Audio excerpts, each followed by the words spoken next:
பாபா சாஹிப் அம்பேத்கர் இல்லாத அரசியல் நிர்ணய சபையா விடமாட்டோம் என்று முயற்சி எடுத்தவர்கள் முஸ்லிம்கள் என்பதை இந்த நேரத்தில் பதிவு செய்ய விரும்புகிறேன். மேற்கு வங்காளத்திலிருந்து யோகச்சந்திரநாத் மண்டல் அவர்கள், மேற்கு வங்காளம் அல்ல, பேச்சுவதங்களை சொல்லிவிட்டேன், வங்காள சட்டமன்றத்தில் இருந்து யோகச்சந்திரநாத் மண்டல் அவர்கள் பாபா சாஹிப் அம்பேத்கர் அவர்களுடைய பெயரை அரசியல் நிர்ணய சபைக்கு முன்மொழிய அவர்கள் முஸ்லிம் லீகினுடைய ஆதரவுடன், தனிப்பெரும் ஆதரவுடன், ஆதிக்கவாதிகள் எல்லாம் முகம் சுருக்கக்கூடிய வகையில் இவரை அரசியல் நிர்ணய சபைக்கு வரவிடாமல் தடுப்போம் என்று நினைத்தவர்களுடைய கணவர்களை எல்லாம் தகர்த்தெறிந்து பாபா சாஹிப் அம்பேத்கர் அவர்கள் அரசியல் நிர்ணய சபைக்கு தேர்ந்தெடுக்கப்பட்டார்கள் என்பதை நான் இங்கே நினைவு கூறுவதற்கு கடமைப்பட்டிருக்கின்றேன். பாபா சாஹிப் அம்பேத்கர் அவர்களுடன் அந்த அரசியல் நிர்ணய சபையில இடம்பெற்றவர்கள் தான் கண்ணியத்திற்குரிய காயிதே மில்லத் முகமது இஸ்மாயில் சாஹிப் அவர்கள். இங்கே காமராசர் அவர்களுடைய பெயராலே ஒரு விருது வழங்கப்பட்டிருக்கின்றது. அந்த விருதை விருது சிறுத்தைகள் தொடர்ச்சியாக வழங்கி வருகின்றார்கள். காயிதே மில்லத் அவர்களை பற்றி பெருந்தலைவர் காமராஜர் அவர்கள் சொன்ன ஒரு கருத்தை இந்த நேரத்தில் நான் நிச்சயமாக மேற்கோள் காட்ட வேண்டும். காமராஜர் அவர்கள் சொல்கின்றார்கள், இந்த நாடு நாமும் வாழ காயிதே மில்லத்தின் எளிமையும் ஒழுக்கத்தையும் அரசியல்வாதிகள் கடைபிடிக்க வேண்டும் என்று சீர்காழி நகரில், அதாவது சென்னை மண்ணடி பகுதியிலே நடைபெற்ற ஒரு பொதுக்கூட்டத்தில் பெருந்தலைவர் காமராஜர் அவர்கள் சொன்னதை நான் இங்கே சுட்டிக்காட்ட விரும்புகின்றேன்.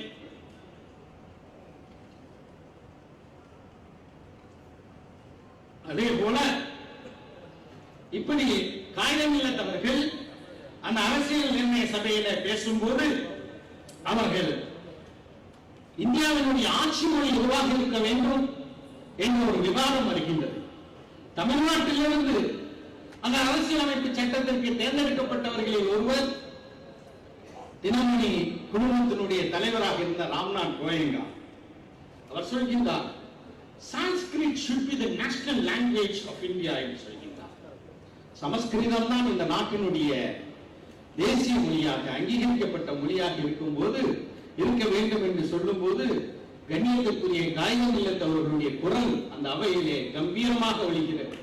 இந்தியாவில் இருக்கக்கூடிய மொழிகளிலே அனைத்து மக்களும் எளிமையாக படிப்பதற்கும் பழகுவதற்கும் உரையாற்றுவதற்கும் தகுதி இருக்கக்கூடிய ஒரு மொழி இருக்குமே, ஆனால் அது எங்கள் தாய்மொழியான தமிழ் மொழி என்று சொன்னவர் காயிதே மில்லத் என்பதை நான் இங்கே நினைவு கூறுவதற்கு கடமைப்பட்டிருக்கின்றேன். இன்றைக்கு தமிழ்நாட்டில் இருக்கக்கூடிய மிகப்பெரிய மத்திய அரசு நிறுவனம் நவரத்ன நிறுவனம் என்று சொல்லப்படக்கூடிய NLC நெய்வேலி பருப்பு நிறக்கரி நிறுவனம், மைக்கா போர்டினுடைய தலைவராக காயிதே மில்லத் முகமது இஸ்மாயில் சாஹிப் இருக்கின்றார்கள். அப்போது நாடு முழுவதும் பல ஆய்வுகள் செய்யும் போது இந்த பழைய தென்னார்காடு மாவட்டத்தில், இன்றைய கடலூர் மாவட்டத்தில் நிலக்கரி லிக்னைட் இருப்பது அங்கே கண்டுபிடிக்கப்படுகிறது. இங்கே லிக்னைட் சுரங்கம் அமைக்க வேண்டும் என்று ஒரு மிகப்பெரிய தொழிலமைப்பு தமிழ்நாட்டில் உருவாவதற்கு காரணமாக இருந்தவரும் காயிதே மில்லத் முகமது இஸ்மாயில் சாஹிப் என்பதை நாம் மறந்துவிட முடியாது. அருமை சகோதரர்களே, அப்படிப்பட்ட சிறப்பு மிகுந்த காயிதே மில்லத்தினுடைய பேரிலே இந்த விருது வழங்கப்படுவது உண்மையிலேயே பாராட்டக்கூடியது. அதை பெற்றுக்கொள்வதிலும் நான் மிகுந்த மகிழ்ச்சி அடைகின்றேன். அருமை பெரியவர்களே, சகோதரர்களே, சகோதரிகளே, ஒரு மிக முக்கியமான சந்திப்பு நடைபெறுகிறது. அந்த சந்திப்பில் தந்தை பெரியார் பங்கு கொண்டிருக்கின்றார், பாபா சாஹிப் அம்பேத்கர் அவர்கள் பங்கு கொண்டிருக்கின்றார்கள், ஜின்னா அவர்களும் பங்கு கொண்டிருக்கின்றார்கள்.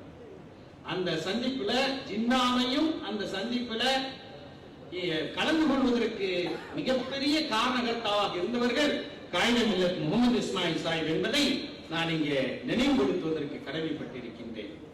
அருமை சகோதரர்களே, சகோதரிகளே, இங்கே எனக்கு முன்னர் பேசிய சான்றோர் ஒருவர் சொன்னாங்க, நான் நினைக்கின்றேன் நம்முடைய பேராசிரியர் நெடுஞ்செழியன் அவர்கள் சொன்னார்கள், பெரியார், தந்தை பெரியார் அவர்கள் காயிதே மில்லத் தந்தை பெரியார் அவர்கள் பாபா சாஹிப் அம்பேத்கருக்கு பலமுறை பல்வேறு வகையான தொடர்புகளின் மூலமாக பல்வேறு செய்திகளை சொல்லி இருக்கின்றார்கள், தன்னுடைய கருத்தை சொல்லி இருக்கின்றார்கள். அப்படி சொன்னதுல இரண்டு விஷயங்கள் மிக முக்கியமானது. ஒன்று, பாபா சாஹேப் அம்பேத்கர் அவர்கள் நான் இந்து மதத்தை துறக்கப் போகின்றேன், வேறொரு மதத்தை ஏற்கப் போகின்றேன் என்று சொன்ன நேரத்தில் தந்தை பெரியார் அவர்கள் பாபா சாஹேப் அம்பேத்கருக்கு அனுப்பிய தந்தையில், நீங்கள் அப்படி ஒரு முடிவை எடுப்பீர்கள் என்றால் நீங்கள் தழுவ வேண்டிய மதம் இஸ்லாம் என்று அந்த தந்தையிலே அனுப்பினார்கள். இன்னொரு முறை தந்தை அனுப்பினார்கள். அதை பற்றியும் இங்கே சான்றோர்கள் சொன்னார்கள். வட்டமேஜை மாநாடு நடைபெறுகின்றது. அந்த மாநாட்டிலே மூன்று முப்பெரும் தலைவர்கள் பங்கு கொண்டிருக்கின்றார்கள். பாபா சாஹேப் அம்பேத்கர் அவர்கள் பங்கு கொண்டிருக்கின்றார், காந்தியார் பங்கு கொண்டிருக்கின்றார், அதே போல ஜின்னாவும் பங்கு கொண்டிருக்கின்றார். இந்த வட்டமேஜை மாநாட்டுக்கு போவதற்கு முன்னால் ஜின்னா அவர்களுக்கும் பாபா சாஹேப் அம்பேத்கர் அவர்களுக்கும் ஒரு உடன்பாடு என்னவென்றால், ஜின்னா அவர்களுடைய தனி இரட்டை வாக்குரிமை என்ற அவர்களுடைய திட்டத்தை ஜின்னா அவர்கள் ஆதரிக்க வேண்டும், ஜின்னாவுடைய கொள்கையை, ஜின்னா வைக்கக்கூடிய திட்டத்தை அம்பேத்கர் ஆதரிக்க வேண்டும் என்று இரண்டு பேரும் பேசி உடன்பாடு கண்டு விட்டார்கள். இந்த செய்தி காந்தியாருக்கு தெரியாது. வட்டமேஜை மாநாடு நாளை தொடங்கும் போது ஆகா கான் இல்லத்திலே தங்கியிருக்கக்கூடிய ஜின்னாவை பார்ப்பதற்காக காந்தியடிகள் வருகிறார். வந்து சொல்கின்றார், நாளை நடக்கக்கூடிய அந்த வட்டமேஜை மாநாட்டில் நான் கொண்டு வரக்கூடிய தீர்மானத்தை நீங்க ஆதரிக்கணும், அம்பேத்கருக்கு ஆதரவாக செயல்படக்கூடாது என்று சொல்லும் போது நான் வாக்குறுதி அளித்து விட்டேன், நிச்சயமாக நான் மீற மாட்டேன் என்று சொல்லி மறுநாள் வட்டமேஜை மாநாட்டில் ஜின்னா அவர்களுடைய தீர்மானத்தை பாபா சாஹேப் அம்பேத்கர் அவர்களும், பாபா சாஹேப் அம்பேத்கர் அவர்களுடைய தீர்மானத்தை ஜின்னா அவர்களும் ஆதரித்தார்கள் என்பது வரலாறு.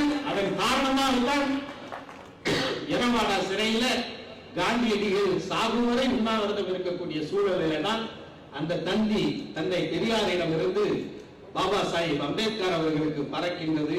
அந்த தந்தையில பெரியார் அவர்கள் சொல்கின்றார்கள், காந்தியடிகளுடைய உயிரை பற்றி நீங்கள் கவலைப்பட வேண்டாம், இந்த இரட்டை வாக்குறுதியை பெறும் வரை உங்களுடைய போராட்டம் தொடர வேண்டும் என்று அந்த தந்தையிலே அவர்கள் குறிப்பிட்டதை நான் இங்கே நினைவு கூற விரும்புகின்றேன்.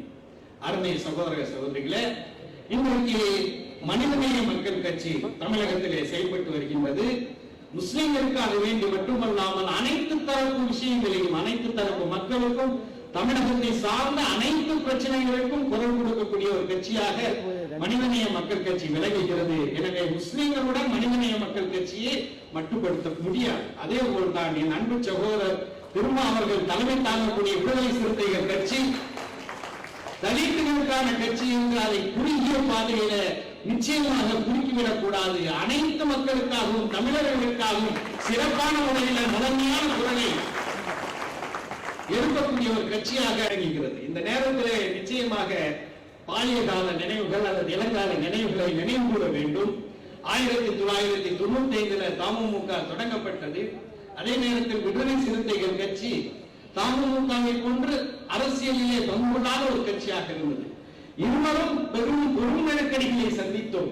விடுதலை சிறுத்தைகளும் அந்த காலகட்டத்திலே மிகப்பெரிய நெருக்கடிகளை சந்திக்கும் போது தலைவராக தமுமுகவினுடைய தலைவராக நான் இருந்தேன், பொதுச் செயலாளராக தமிழ்நாடு வக்ஃப் வாரியத்தினுடைய தலைவராக இருந்த இந்த தமுமுகவினுடைய மூத்த தலைவராக இருக்கக்கூடிய சகோதரர் ஹைதர் அலி அவர்கள் இருந்தார்கள். நாங்கள் விடுதலை சிறுத்தைகள் தலைவரையும் அந்த தொண்டர்களையும் அரவணைத்து பல நாட்கள் நம்பர் 7 வடமரைக்க திரு தமுமுகவினுடைய தலைமையகம் தற்காலிக விடுதலை சிறுத்தைகளுடைய தலைமையகமாக செயல்பட்ட அந்த ஆட்சியும் நிச்சயமாக மறக்க முடியாது. அதனாலதான் 1999 சென்னை கடற்கரையிலே ஜூலை 4 முஸ்லிம்களுக்கு இடஒதுக்கீடு கேட்டு முஸ்லிம்களுடைய வாழ்வுரிமை மாநாடு நடத்திய போது நாங்கள் அழைத்த முதன்மையான விருந்தாளியில் ஒருவர் என் அன்பு சகோதரர் அதனாலதான் 2001 திராவிட முன்னேற்ற கழகத்தின் சின்னத்திலே வெற்றி பெற்று சட்டமன்ற உறுப்பினராக திருமா அவர்கள் செல்கிறார்கள். வேறொரு கட்சியினுடைய சின்னத்திலே போட்டியிட்டு சட்டமன்ற உறுப்பினரானால் பல சங்கடங்கள் இருக்கின்றன. ஆனால் தான் மனிதநேய மக்கள் கட்சி இப்போது விடுதலை சிறுத்தைகளும் நம்முடைய சொந்த சின்னத்திலே நின்று வெற்றி பெற்று சொந்த காலையிலே நாடாளுமன்றத்திலும் சட்டமன்றத்திலும் வழங்கி கொண்டிருக்கின்றோம். அந்த நேரத்தில் அவருக்கு பேச வாய்ப்பளிக்கப்பட்ட 2 தருணங்களிலும் இன்றும் நாங்கள் நன்றியுடன் நினைவு கூறுகின்றோம். 2001 செல்வி ஜெயலலிதா அவர்கள் தலைமையிலான